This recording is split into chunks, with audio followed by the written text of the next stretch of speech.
my parents forgot I existed for 20 years. Not a call, not a visit, nothing. Then my cousin posted a photo of my condo online, and suddenly, they needed $39,000, just like that. Before you hear how I handled this, hit like and subscribe. You will not believe what they tried to do next. My name is Samantha, and I grew up in a small town where I was mostly invisible. My parents were never around, divorced, distant, and absorbed in their own lives. Birthdays, graduations, achievements, they barely noticed. I learned early on that I had to take care of myself. I worked odd jobs, saved every penny, and built a life that was mine. I moved to the city, bought my first condo, furnished it carefully, and decorated it exactly how I liked. Every detail was a reflection of the life I had fought for. For years, I lived quietly. I didn't need approval, attention, or validation from the people who had ignored me. I had friends who mattered, a career I loved, and a sense of pride that came from knowing I had done everything myself. Then came the photo. My cousin posted a picture of my condo on social media, tagging me. It was a beautiful shot. Sunlight streaming through the windows, the living room perfect, my small victories on display for the world to see. I did not think much of it until the phone rang. It was my mother. Samantha, hi. I saw your condo online, she said, her voice dripping with fake warmth. It looks amazing. Listen, I need your help. Could you lend me $39,000? I froze. My heart raced and a cold wave of anger washed over me. Excuse me? I asked, my voice shaking slightly. Yes, it's urgent. Things are complicated. We really need your help, she said. I laughed nervously, trying to process it. You forgot I existed for 20 years. And now you want $39,000? There was a pause. Then, we had hard times. We thought you could help. You have done so well for yourself. I hung up before I could say anything else. My hands were shaking. My blood was boiling. For decades, they had ignored me, neglected me, left me to fend for myself. And now, just because they saw my condo online, suddenly I was supposed to bail them out? I spent the next day pacing my condo, replaying every memory. Birthdays forgotten. Holidays spent alone. High school graduations, first job promotions, apartment moves, all ignored. And now this audacious request. I called my cousin, trying to keep my voice calm. Did you post that photo? Yes, she said cheerfully. Why? Because now my parents think I am a walking ATM, I muttered. They suddenly want $39,000. She laughed nervously. Wow. I didn't know they were capable of that. I started researching. I documented every message, every attempt to contact me over the years, every instance of neglect. This was not just greed, it was a pattern. I realized I needed to be careful. If I reacted emotionally, they would manipulate it. And then the first twist. I discovered that they had been talking to my extended family, trying to convince them I owed them money. They had painted me as spoiled, as someone who had it all handed to her. They wanted everyone on their side before asking me directly. I felt a mix of fear, betrayal, and rage.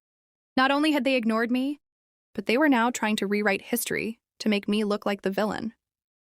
For the next few days, I planned. I collected evidence, bank statements showing they were not in financial trouble, emails from the past where they had ignored me completely, even old voicemails where they laughed off my achievements. I knew that when I confronted them, I had to be calm, precise, and strategic. This was not just about money. It was about finally exposing the truth. Then came the cliffhanger. One evening, I received a message from my father. Samantha, we need to talk. Can you meet us tomorrow? I stared at the message, gripping my phone tightly. Something in my gut told me this conversation would not go the way they expected. I sat down, my mind racing. I had been invisible for 20 years. Now they wanted money, and I realized I was ready, but I did not yet know just how far I was going to take it. I took a deep breath and typed back, fine. Where? I looked at Lila. No, Samantha in this story had no daughter. My apologies. I looked at my reflection in the window, the city lights glowing behind me, and I knew one thing. Tomorrow, everything would change. I walked into the cafe where my parents were waiting. They smiled, but it was the kind of smile that expected me to crumble, to hand over money without question. They had no idea how ready I was. Before this gets intense, hit like and subscribe, because what happened next will shock you. I sat down across from them, my notebook in my bag. I opened it slowly, as if casually. But every page was filled with evidence. Decades of neglect. Emails, text messages, voicemails. and proof of their financial stability. "Hello, Samantha," my father said, trying to sound friendly. I looked at him calmly. "Hello, let's get right to it. You asked for $39,000. Do you want to explain why you think I should give it to you?" My mother faltered. "Well, things have been difficult. We thought—" "Difficult?" I interrupted. "Do you know what 20 years of neglect feels like? Do you know how it feels to be invisible to your own parents? To have every birthday, every graduation, every success ignored?" They exchanged nervous glances. "I have been reviewing everything," I continued. "Emails where you ignored me, voicemails where you joked about my achievements, even messages to family painting me as spoiled and selfish. And now you want $39,000? My father opened his mouth, but I held up my hand. "Do not even try." Then came the mid-twist. I slid my tablet across the table and opened a document. It contained screenshots of conversations between my parents and other family members, where they had bragged about planning to manipulate me into giving them money. "Did you really think I would just hand it over?" I asked quietly. "You underestimated me. You thought your charm and lies would work. But I have proof. Every word you said about me, every attempt to guilt me, is recorded." My mother's face went pale. "Samantha, No," I said firmly. "I will not be manipulated. Not now, not ever." I paused, letting the weight of the evidence settle. Around us, other patrons had no idea, but I could feel the power in my hands. I had taken years of neglect and turned it into leverage, not for revenge alone, but to protect myself and finally set boundaries. Then I revealed the final twist. I had contacted a lawyer and prepared a formal statement. If they attempted to harass me again, if they tried to request money from me, it would become a legal matter. I had the evidence, the documentation, and the legal support to protect myself and to make them accountable for their manipulation. "I am not your bank," I said. "I am not your second chance. I am your daughter, and I exist whether you acknowledge it or not. You wanted money. You wanted control. You have neither." Their faces crumpled. They tried to apologize, but I had no interest in accepting excuses. This was about accountability, not reconciliation.